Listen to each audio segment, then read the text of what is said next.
de reforma al Poder Judicial. Es una de las principales reformas que ha propuesto el presidente de México y que hoy se están discutiendo en la Cámara de Diputados. Tiene que ver con una reforma que responda a el reclamo del pueblo de México de contar con una institución, un poder judicial que imparta justicia, que sea independiente, que esté legitimado, pero sobre todo que resuelva sus problemáticas con independencias, ajeno a intereses privados, que tenga la sensibilidad de conocer cuáles son las problemáticas que está viviendo la ciudadanía, que abone a combatir la impunidad y también un órgano que pueda ser vigilado, como cualquier servidor público, de que no se actúe al margen de la ley y con actos de corrupción. Entonces, los objetivos de la reforma de forma más concreta: primero, está una nueva integración de la Suprema Corte de Justicia de la Nación, para que pueda ser más eficiente, austera, transparente, tratándose del máximo tribunal en nuestro país. Segundo, la elección popular de ministros, magistrados y jueces, es decir, que cuenten con una legitimidad democrática a partir del voto popular.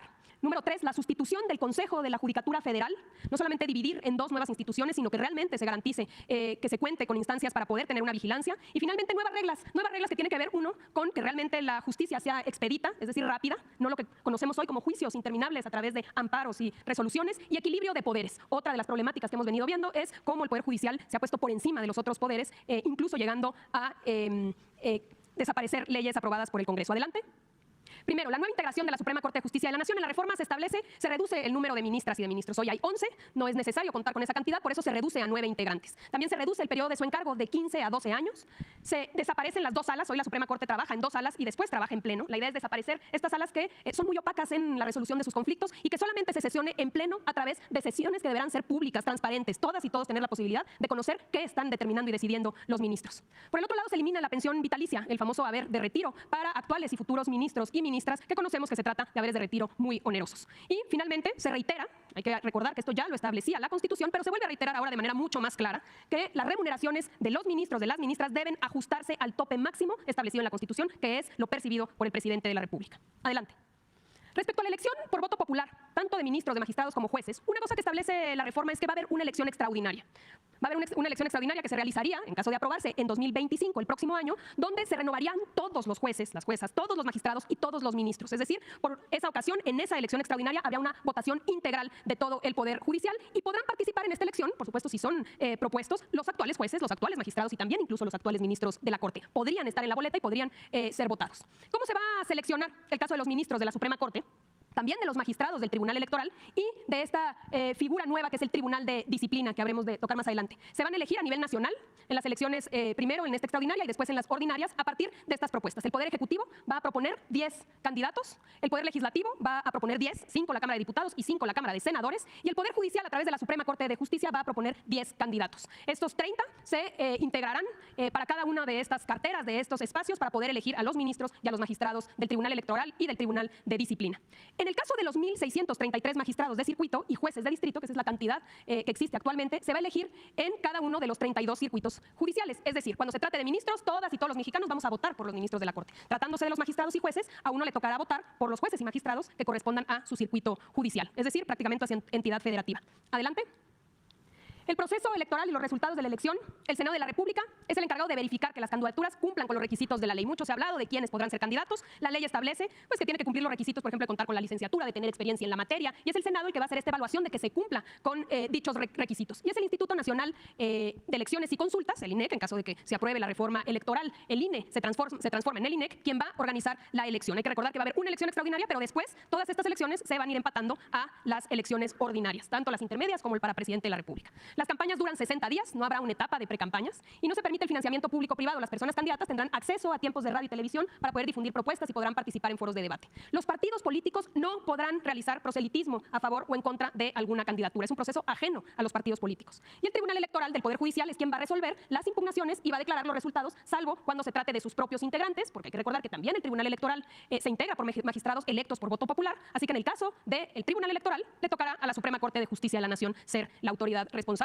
de validar los resultados. Adelante. Tenemos también reglas específicas. En caso de ausencia definitiva de algún ministro, de algún magistrado o algún juez, el Senado designará por mayoría calificada a una persona interina. Esta persona va a estar en tanto que se realice la nueva elección ordinaria. No se va a hacer una elección cada que falte un magistrado, un juez o un ministro, sino que habrá interinos y una vez que llegue la elección ordinaria, entonces ahí se votarán los ministros, magistrados o jueces que tengan ausencias definitivas. Para ministros de la Suprema Corte, magistrados del Tribunal de Disciplina, el Ejecutivo Federal es quien propone la terna, como sucede actualmente. Para magistrados de circuito y jueces, el órgano administrativo propone la terna y para magistrados electorales le toca a la Suprema Corte de Justicia proponer esta terna para los interinatos. Adelante. Y luego tenemos este, que es un elemento fundamental en la reforma. Parte del gran problema que tenemos en el Poder Judicial es la falta de vigilancia. Es que el actual Consejo de la Judicatura Federal no tiene la posibilidad, o sí la tiene, pero no la ejerce, de realmente vigilar una actuación correcta por parte de los juzgadores, y por eso hemos visto tantas cosas en estos años. Se integra este Tribunal de Disciplina Judicial por 5 magistrados electos por voto popular, es decir, dándoles independencia al ejercer sus decisiones. Es una elección por 6 años propuesta por los poderes de la Unión. Ya dijimos, por el Ejecutivo, por el Legislativo y por el Judicial. Podrá recibir denuncias de cualquier persona, de cualquier ciudadano o de cualquier autoridad, y va a investigar tanto a ministros, magistrados, jueces y personal judicial por actos contrarios a la ley, al interés público o a la administración de justicia, incluyendo hechos de corrupción, tráfico de influencias, nepotismo, complicidad o encubrimiento de personas delincuentes, o cuando sus resoluciones no se ajusten a los principios de objetividad, imparcialidad, independencia, profesionalismo o excelencia. Las sanciones incluyen desde amonestaciones, pueden ser multas, pueden ser suspensiones, pueden ser incluso destituciones. En el caso específico de los ministros, el Tribunal de Disciplina no podrá llegar a destituirlos, pero sí puede presentar un juicio político ante el Congreso para que se lleve el procedimiento. Pero sí puede destituir en el caso de jueces y magistrados, cuando acredite alguna de estas actuaciones fuera de la ley.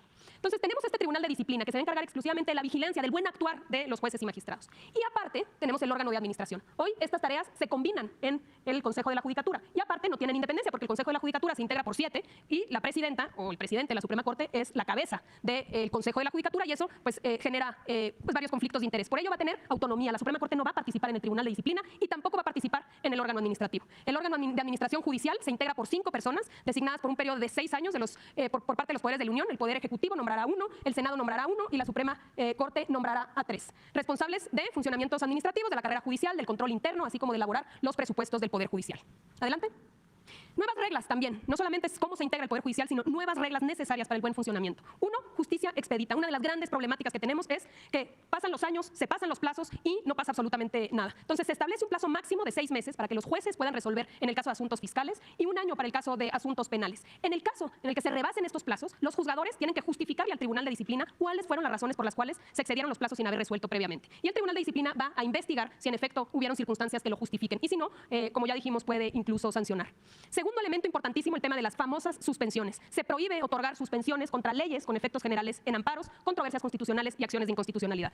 Vamos a poner algunos ejemplos muy recientes. 2 ministros de la Corte anularon los efectos de la ley eléctrica. Un ministro decidió que no se entregaran los libros de texto, es decir, o los propios fideicomisos, ¿no? Los fideicomisos, pasa una ley para que los fideicomisos del Poder Judicial sean regresados a la tesorería y hay una suspensión de amparo. Entonces, todas estas decisiones que emanan de la mayoría del Congreso de la Unión, que son votados por voto popular, no pueden ser suspendidos a priori por parte de jueces, magistrados y ministros, y por eso se hace expreso en la Constitución. Por el otro lado, en el caso de la justicia local, los poderes judiciales de las entidades federativas deberán establecer reglas para la elección directa de sus magistrados y jueces. Es decir, es una reforma que implica también la misma renovación y los mismos procedimientos para la justicia local en las entidades federativas. Y finalmente, el tema de los fideicomisos del Poder Judicial. Una vez que concluyan los juicios pendientes, deberán reintegrarse al Fondo de Pensiones para el Bienestar. Pero se establece claramente, ya no en la ley, como sucedió, sino en la Constitución, que no puede haber fideicomisos y que todos los derechos laborales, por supuesto, están garantizados a través del presupuesto federal. Adelante. Esa es, presidente, los ejes de la reforma. Es cuanto.